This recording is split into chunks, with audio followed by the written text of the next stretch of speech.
Truth. Truth. Truth. Truth. Welcome to Trusting the Truth with Samuel Tolley, where we view the world through the lens of Jesus Christ. We do not view Jesus Christ through the lens of the world.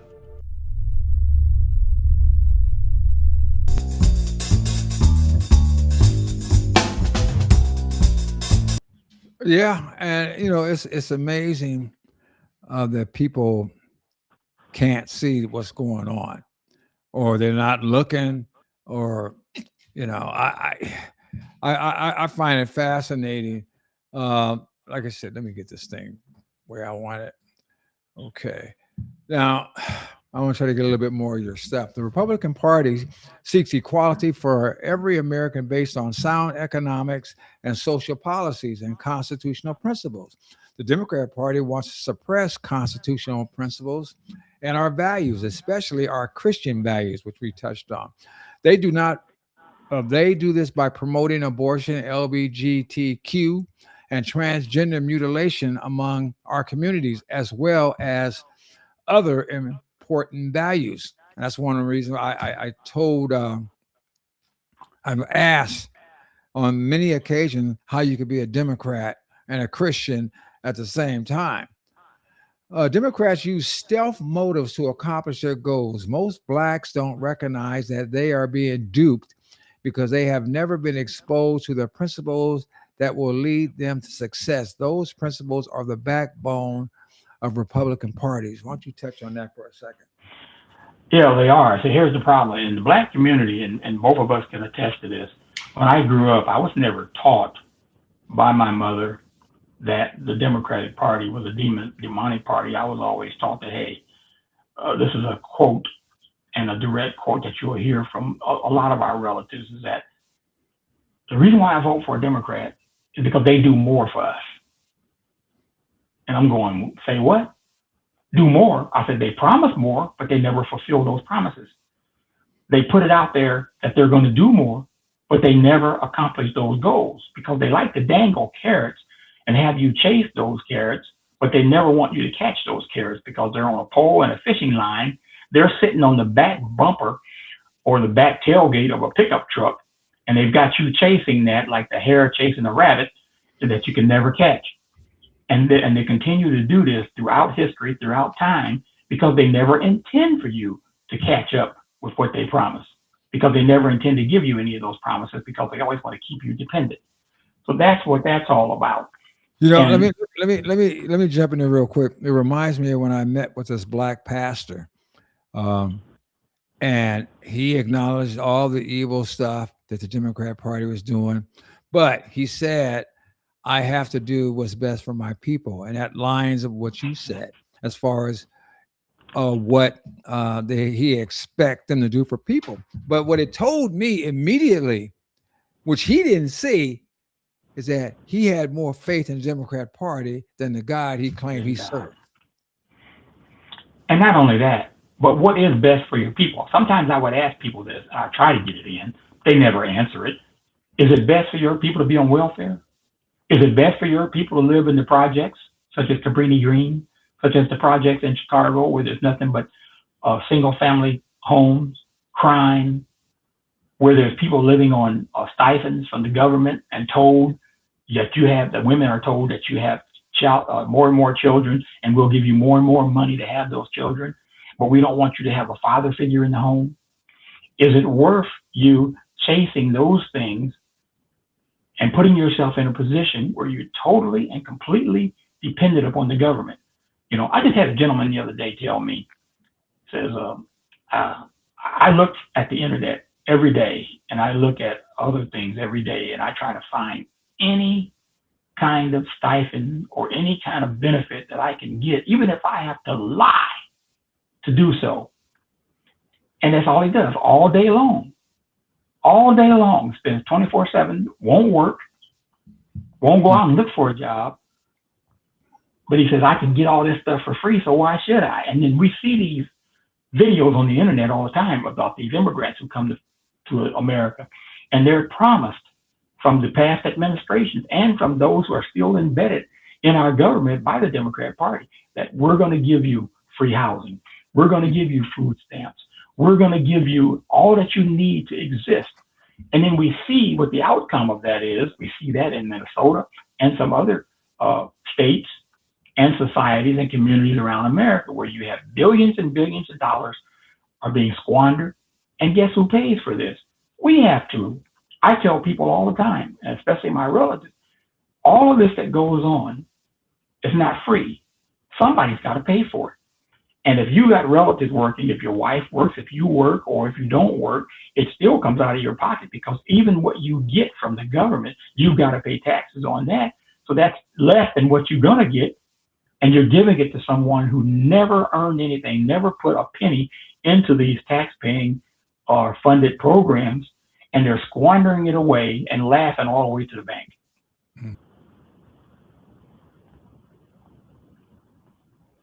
All right. So let's see. The Democrat Party uses blacks within the party and those other black so-called leaders. I think that's meant black so-called leadership positions or back so-called leadership position to carry the water for them by promising them a seat at the table. But those seats have no authority except to further crush the advancement of black lives.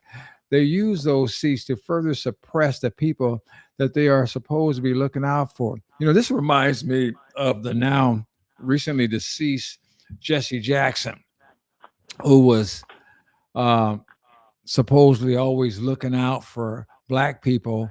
And then there was a book read about. I had it years ago. I don't have it anymore. I let somebody borrow it, but it was talking about. I think it was called Shakedown. And I remember that. Yeah, Jesse would. He would start hammering some businesses about not having black representation, and then they would give one of his sons like a franchise. He'd get a piece of money to shut up is basically what was happening. And I look at all these so-called black leaders, and what they love is the fine when some white policeman shoots a black person, then they come out of the woodworks and they create a bunch of noise until they get some money. But when black folks kill each other, through the day and night, like in Chicago, you hear nothing. Nothing at all. Yeah. So go ahead with your response. And the thing of it is, too, people say the good that Jesse Jackson done. What they don't know is the other side, the bad that he's done, because what he's done with a lot of those millions and the thousands that he's collected from these companies has put it into his coffers, into his family's coffers, and he's trained his family to come up and his friends, his close friends and associates, how to do this so that they can do the same thing.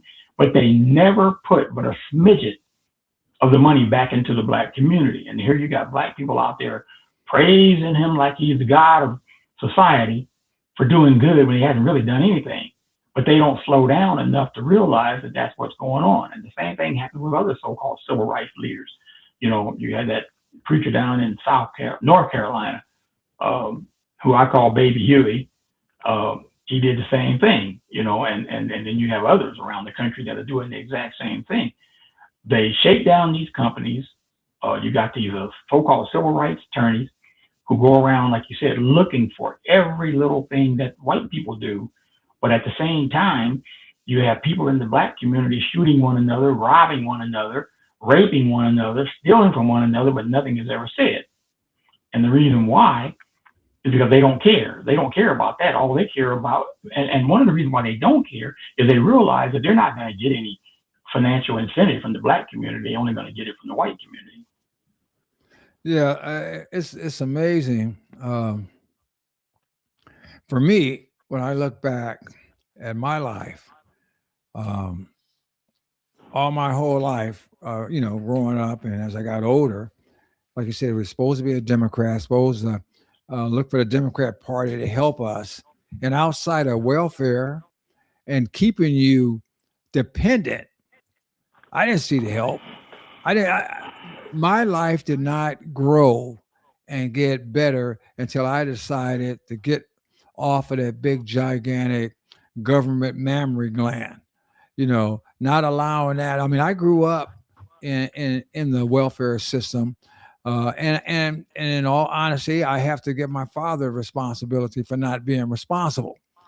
You know, um, I can't just throw it on my mother or throw it on the government, because a man is supposed to take care of his family. That's your primary duty. If you're a father and a husband, you're supposed to be there. And I thank God that when I raise my children, that not one day that they have to depend on a welfare check to feed them. You know, Amen. God gave me the ability and the capacity to be there every day, to be there as a parent, to be able to provide. And it wasn't all grits and gravy all the time. A lot of times there was tough times, but then there was good times. And one of the things that shocked me a few years ago, my youngest son, he said, "Dad, when we were little kids, and I was at school, they used to talk about me. They talked about me because I had a mother and a father." And I said, "What?" And I said, "I wish you would have told me that then." I said, "Because the only reason why they talked about you is because they were envious of you, that you Yep. had a mother and a father." I mean, the idea that you're going to insult or try to denigrate a child because both parents are in the home. That's how dysfunctional life under the Democrat Party has made black folks and made them so that they would like it. I mean, you walk around having baby mamas and people, with their pants hanging down and just and this attitude of not learning. And the one thing that got me, my older son, I had to straighten him out when I was trying to get him to take care of his educational process. He said, "Oh, you're trying to make me act like a white person." No, I said, "I'm trying to teach you how to make some money. If you can't read, if you can't write, if you don't take care of learning, you're not going to be able to function in this world." But they, Right. but they had this attitude that studying, being on time, participating is acting white. And It's crazy speaking as in a hell. proper manner. Yes. I agree with you 100%. I ran into so many people in my school days and especially in my military days, blacks, that it caught me by surprise because it wasn't a whole lot of people. Most of the people that I knew growing up had a mother and a father. There was a few. One of the first girls that I dated, her father had abandoned them, and they lived with their mother, and they were making it, but their mother worked. She worked hard. My mother and father um, taught us to work hard to get a job. They taught us work ethics. Even though my mother was as liberal as she was and was loyal to the Democrat Party, she did always tell us as kids. She used to call us and have us sit down at her feet, and she'd say, "Look, get it up here." And she pointed at her head, and she said, "And you never have to worry about down here." And she pointed at the earth. And what she meant by that is if you learn, if you study, if you work hard, you'll always be able to provide for yourself and you won't need to be dependent upon anybody else. I give her credit for that, 100% credit for that, even though we vehemently disagreed on politics. As a matter of fact, I can remember when I took my mother and father-in-law to the Washington, D.C. to see Ronald Reagan. She was very displeased with that because he was a Republican. And then a few years later, when I was invited to the White House to have breakfast with President Bush and his cabinet, I called my mother from Washington, D.C., and I said, "Hey, I'm here. I'm at the White House, and I'm getting ready to have breakfast with the president." And she said, "I'm ashamed of you." She said, "Don't call me and tell me about that." She said, "Because I don't want to hear it." And that hurt me to my heart because you expect me to listen to your side of the political realm. And she kept telling me, "I love Hillary Clinton. I hope she becomes the next president of the United States." She didn't live to see the result of the election, which she lost, and Barack Obama won. But it was always, "You listen to my side, but I don't want to hear your side." And the same thing has happened, even with my siblings and so forth. I don't have any support from them. As a matter of fact, they forbid me to even talk about politics to them, whereas they can tell me anything they want to about a George Bush, which, we know, both of us know that he wasn't the best conservative in the world. And they don't want to hear anything about Donald Trump, but they want to tell me everything about Jimmy Carter, the Clintons, and about Barack Obama. And the thing that gets me is that whenever I say, well, let me speak up, let me say what I believe about conservatism, one of the things that my youngest sister used to always do is she would holler at me, we don't want to hear it. We don't want to hear it. If you want to be that crazy, she said, because you're a traitor and you don't speak for us, and we don't want to hear it. But I said, but you want me to hear your side. Why do I have to be quiet? Why can't I tell my side? So the tolerance is not there on their side, but they expect you to be tolerant and listen to and believe everything that they tell you. The propaganda is massive, and I think it was one of these Larrys. I think it was, I don't know if it was Robert or Singer or whatever, but I saw the post where they were talking about they miss real leadership, and they were talking about, and they had a picture of Obama. Now, many people think that Biden or Jimmy Carter were the worst presidents there ever were. In my opinion, nobody tops Obama. Oh, wow. And for the very simple reason, the first institution that God created was marriage between one man and one woman. And Barack Obama fostered in the destruction of marriage in the United States. When he took away the Defense of Marriage Act from his attorney general, and then he put in the Supreme Court of people that he knew they were going to try to put through this Obergefell thing, which was a case that destroyed marriage. And like I said, many Democrats who call themselves Christians don't even appreciate the fact that, like I said, God's first institution was marriage. That was before he even set up government. It was marriage between a man and a woman. And if you're a Christian, there is no way on this earth that you shouldn't understand what Obama did. That is a direct slap in the face of God. That is a direct repudiation of the Bible and biblical principles. And then this guy is so evil that, in fact, he went into a Planned Parenthood rally. He was at a Planned Parenthood podium and said, as long as as you have, he said something to the effect that he was a friend of Planned Parenthood as long as he's president. And then he said, Planned Parenthood, God bless you. Now, whether he was talking about Baal or Moloch, I don't know.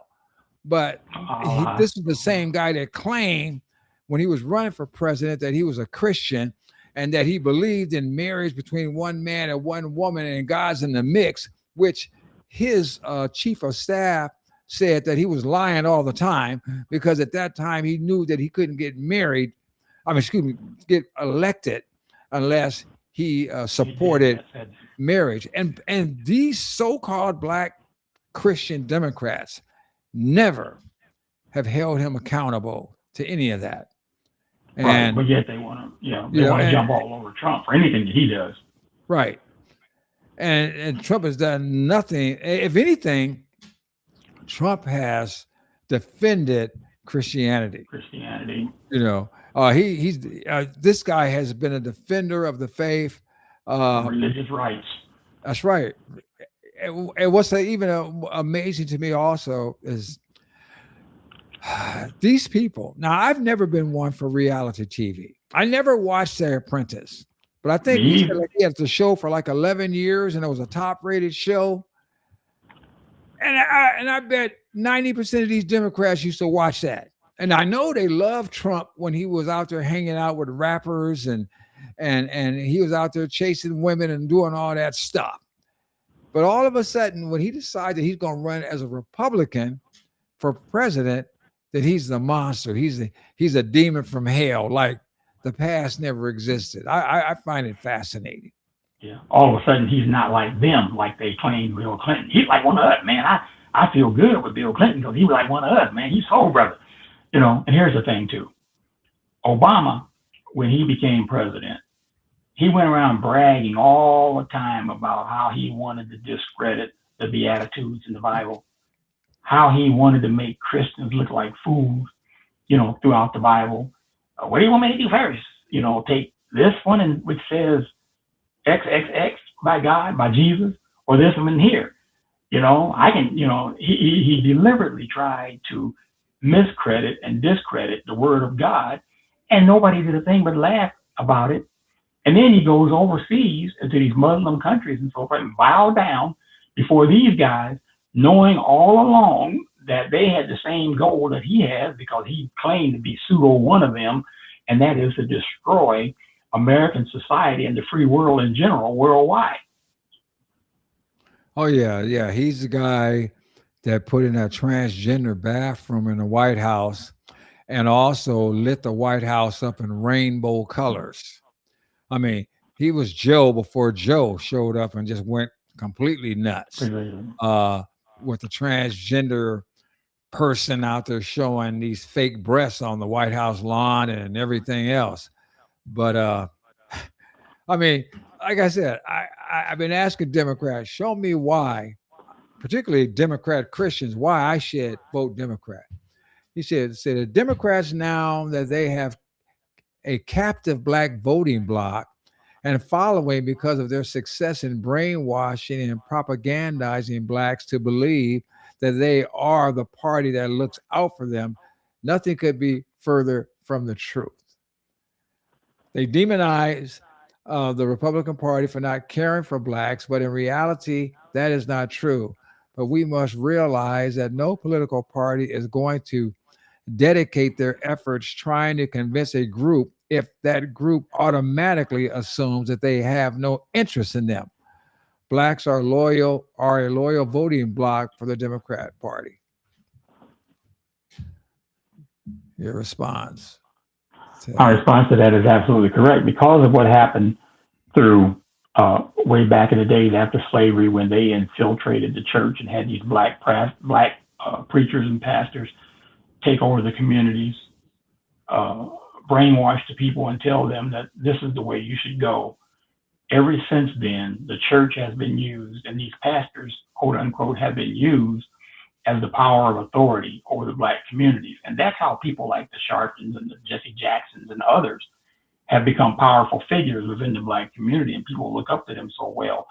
But the problem of it is that the Bible says that we are one in Christ Jesus, and that we are all kings and priests, and we shouldn't be taking these people completely 100% at their word, but we should do our own research. The Bible says, study to show yourself approved, a workman that needs not to be ashamed, rightly dividing the word of God. And that's something that black people have long ago gotten away from, and they take every word, every jot, every tittle that this black preacher tells them over the pulpit and in their homes when they come to eat their chicken legs and thighs and breasts, and the kids don't have nothing left but the wings and backs at the table. And they take every opportunity to brainwash our grandparents, our parents, and so forth, because they're told to do so by the Democrat Party. And they do so willingly because they're going to be compensated for this, and they know that. And this has gone on for far too long. And at one time, probably in the late 90s and early 2000s, I thought this was going to change. We started seeing these young preachers come up, and they started preaching another gospel that was totally, we thought, in contrast to what these guys were teaching. But come to find out, they became more charlatanistic than the people like Jesse Jackson and them, because they based everything on prosperity. And then the prosperity movement took a high kick in the wrong direction. And now we're no better off with some of these young preachers and some of these mega churches than we were with some of the things that happened since the days of slavery. Yeah, the Bible tells us in Acts to be like Bereans. They said that they listened to what Paul had to say, and then they went back and searched the scriptures to make sure it's right. And that's every believer's responsibility. The problem is, like you said, and I've been in many of these so-called black churches where they'll get you hyped up. And let me say this at first. I've always said, if the black church's theology would line up with their music, we wouldn't have no problems. if they can get their theology lined up with their musical ability, it would be off the chain. We would be the rudder that's steering this country. But you get in there, they'll give you the music, then you'll get some joker that'll get over there, and he'll read one verse or two verses, and then start yelling and screaming and spitting and snorting half the time. And then that's when you get to that thing where people will say, "Well, how was church today? Oh, church was great. Well, what did he teach? I don't remember what it was, but I it don't was remember. good." You know, see, the pain of black preachers. A lot of people don't know this, and a lot of, unfortunately, Democrats don't realize it. Margaret Sanger, when she hired, she had the philosophy to hire a bunch of black preachers to get them to keep the more rebellious ones in line, like you and I. And so they would hire these preachers, and they would get them so they will stay in line with their attitude. And for those who don't know, a quick lesson: Margaret Sanger was a eugenicist who thought that black people were human weeds, and the infirm. She said the best thing that a big family could do for themselves is to kill their baby, in the womb. I mean, this woman, she was the founder of Planned Parenthood, the greatest abortion killing, baby killing thing in this country. She wanted to get rid of black folks, and a lot of people don't even know this fact, that even when we talk about Hitler and the gas chamber and all that stuff, he got that stuff, the eugenics, from America, from Sanger and those folks. Now, another thing a lot of people don't know, just like, when your mother was talking about voting for Hillary Clinton, and Hillary Clinton was so happy she won, I think, the 1996 Margaret Sanger Award. That was her mentor. She loved her tenacity and whatnot. But people don't know that the very first recipient of the Margaret Sanger Award was LBJ and Martin Luther King Jr. See, the image that they want us to worship this guy who, well, I might as well go there because I put his name out. He was a rampant adulterer. He was socialist, Yeah, he was talking about having a government pay people. This man was smoking mirrors. Like I said, he won the first Margaret Sanger Award. I had a liberal friend of mine that thought it was, he said, boy, that must have been cute for Margaret Sanger to fool Martin Luther King. No, it's 1966. Margaret Sanger was dying. By 66, King had already won his Nobel Prize. He had already been to college. But see, King did not believe in the resurrection of Jesus Christ, did not believe in the deity of Jesus Christ. He did not believe in the virgin birth of Jesus Christ. King was not a Christian. He was a wolf in sheep's clothing, masquerading as one in the pulpit. And you get Warnock is carrying on that legacy. That's right. Yeah. Oh, yeah. He's definitely one. And see, most black folks are unaware of this information because they're kept in the dark by the Democrat Party and their allegiance to the Democrat Party, and they don't research. And they're, like I said, when I was a kid and when I was young, we were told, just like you were told, you just vote Democrat. You don't think about it. You just vote Democrat. But once you start thinking, once you start exercising free will, which God gave all of us, and you start being a Berean, studying your Bible, you'll be amazed at what you find out.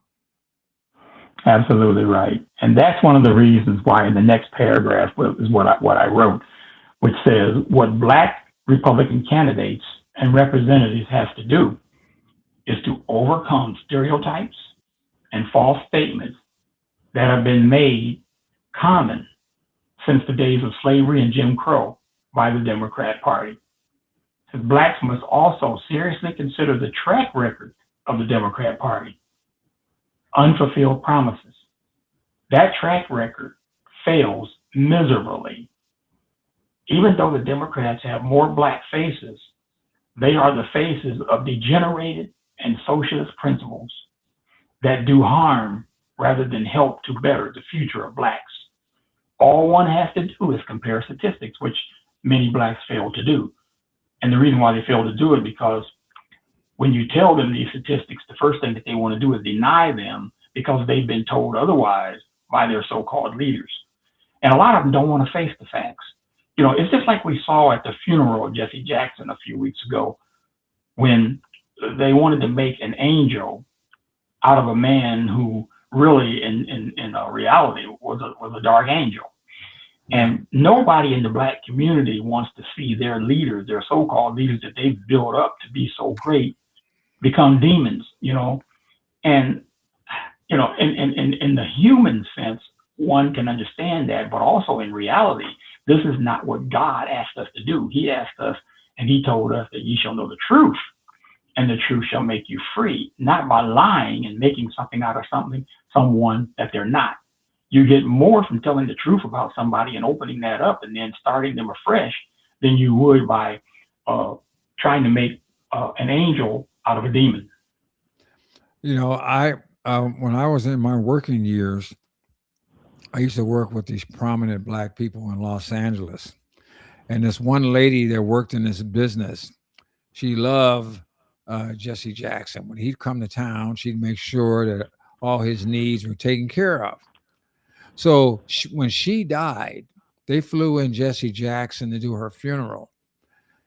So I went to the funeral, and there's Jesse Jackson on the pulpit with several other preachers.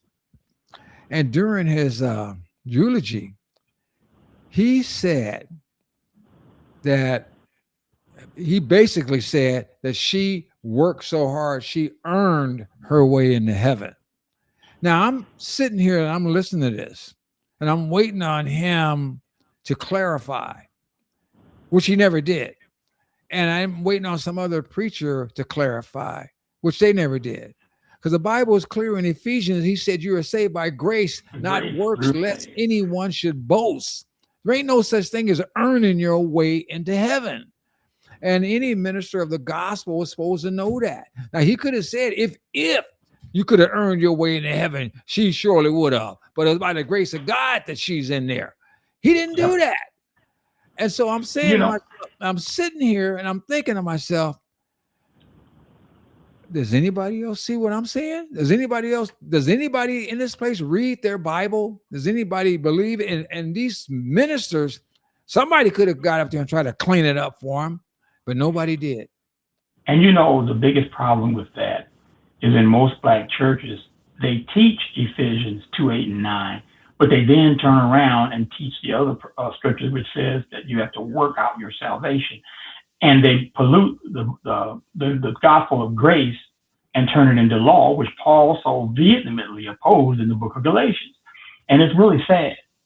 It's really sad that they do that and they never get that understanding. And most of the black churches, whether they be Pentecostal, Baptist, or what have you, thrive on those doctrines. Now, let me reiterate one other thing. I don't know how much time we have left here, but this will be short.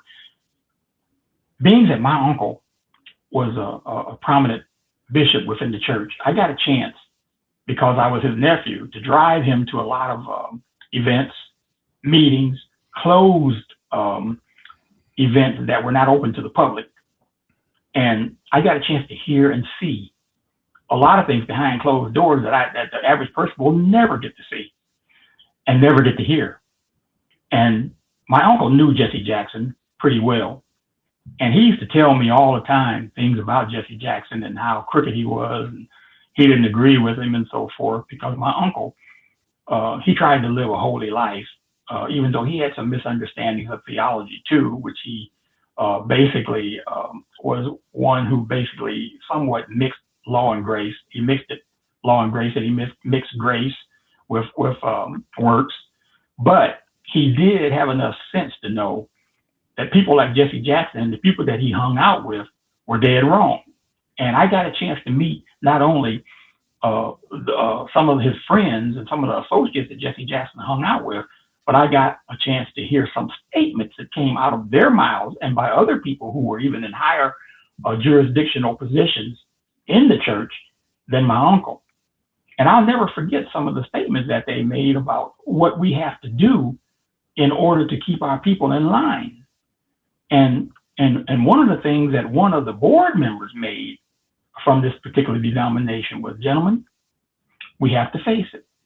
We can't tell our parishioners everything there is to know, and we have to keep some facts away from them out of the Bible. Otherwise, we won't have a need for our own positions. That upset me so much that I about turned a flip, and I wanted to say something on the way home in the car to my uncle, but I couldn't, because if I said something, he probably would have thrown me out the car, maybe walk home, and that was over 100 miles, because he wasn't going to rebel against his superiors within the denomination.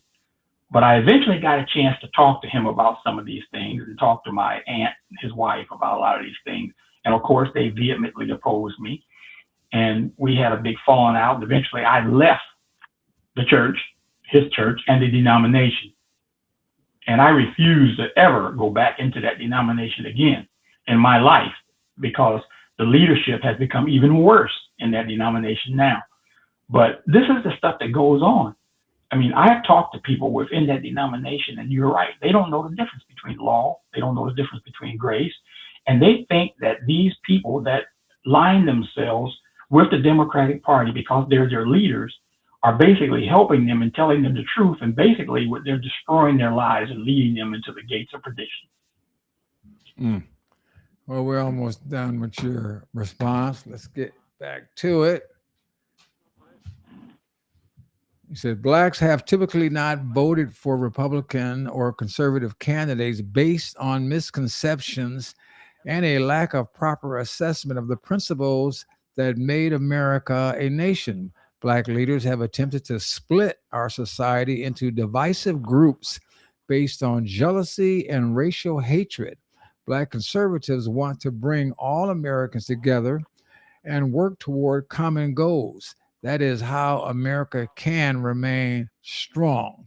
We must strive to work toward sound principles and the concepts of life, liberty, and the pursuit of happiness, not division. We must do so as America, not as a hodgepodge of tribalism.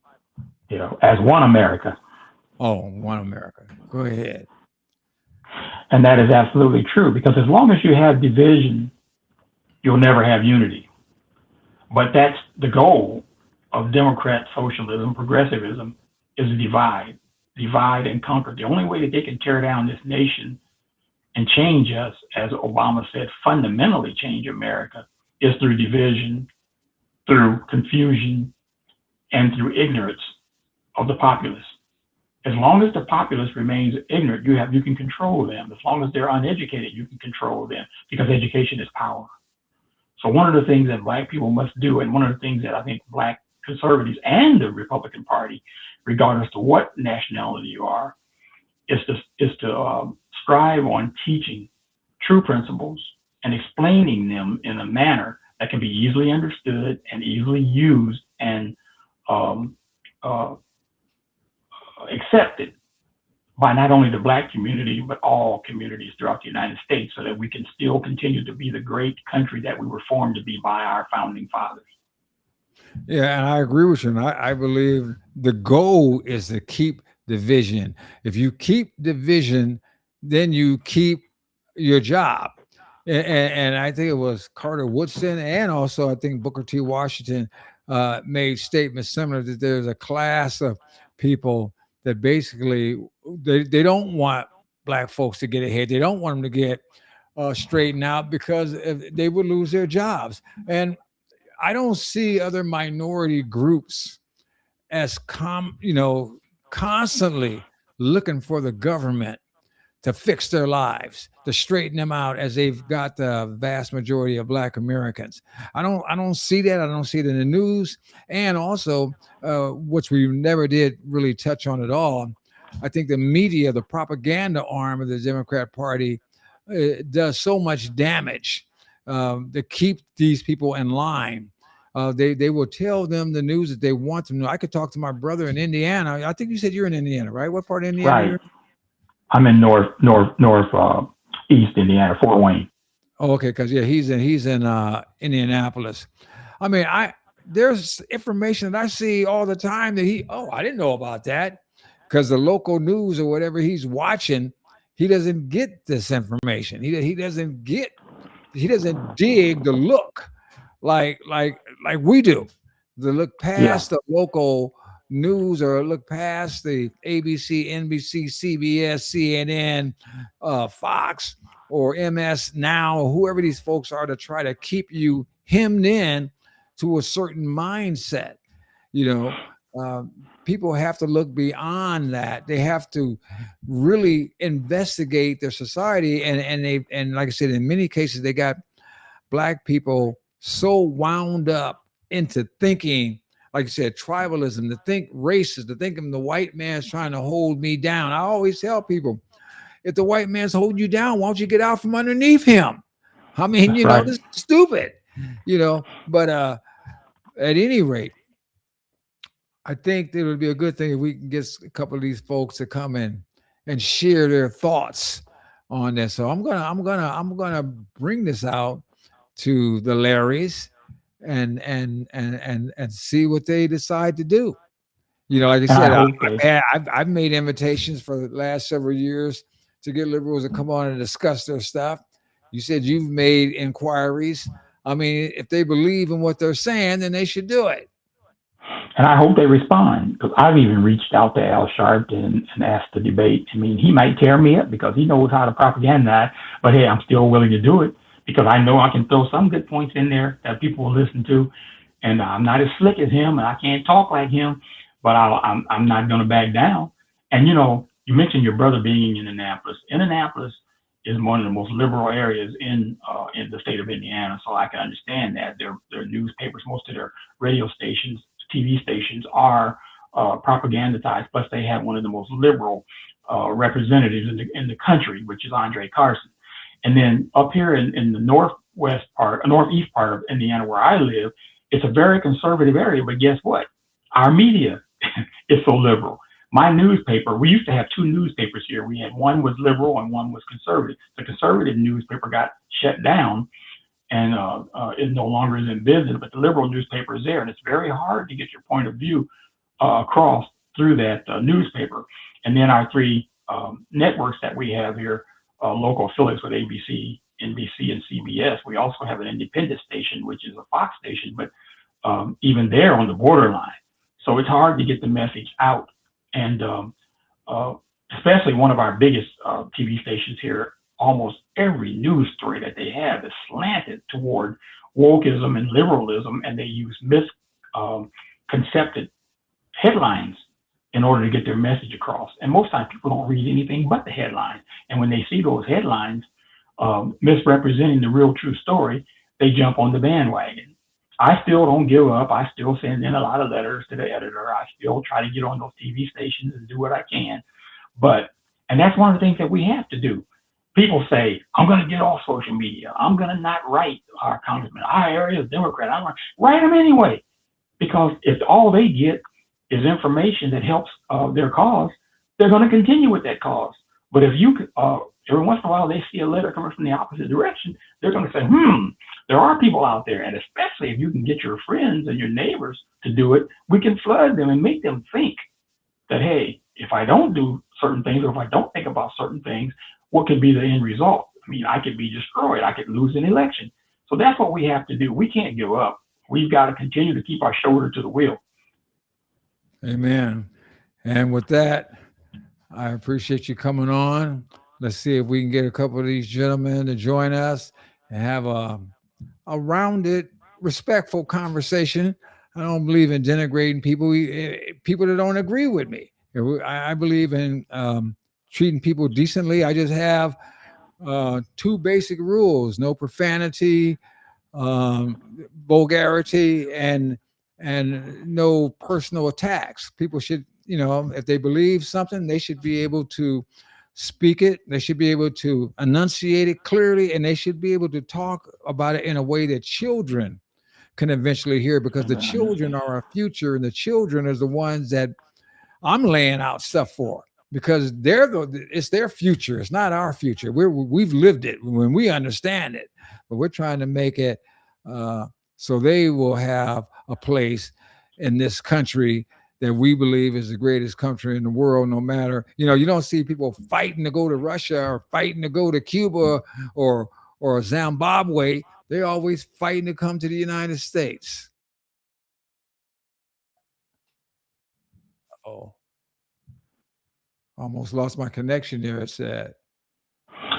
Yeah, I agree with you 100%. And that's one of the reasons why we have to combat all of this negativism about it's better to live for black folks to live in Iran than it is in America and other such crazy, ignorant statements. Is that America has done more for the black race of people, beginning with the abolition of slavery until now in these modern times where blacks have an equal opportunity to go out and make a fortune for themselves, to own businesses, to be able to speak up, to be able to live freely in this country like no other nation on the face of this earth. Was that something that who said that? It's better to live in Iran. Whoopi was first, I think, or it was either her or Jasmine, but I think Whoopi said lying like a dog. I mean, ain't none, them folks ain't no way in the world they going to Iran. Yeah, go put their burqas on and get out there. Go for it. They ain't gonna do that. And they know better. Yeah. All right. Well, thanks a lot, Emery, for coming on. With that, this is Sam Tolley saying I'm out.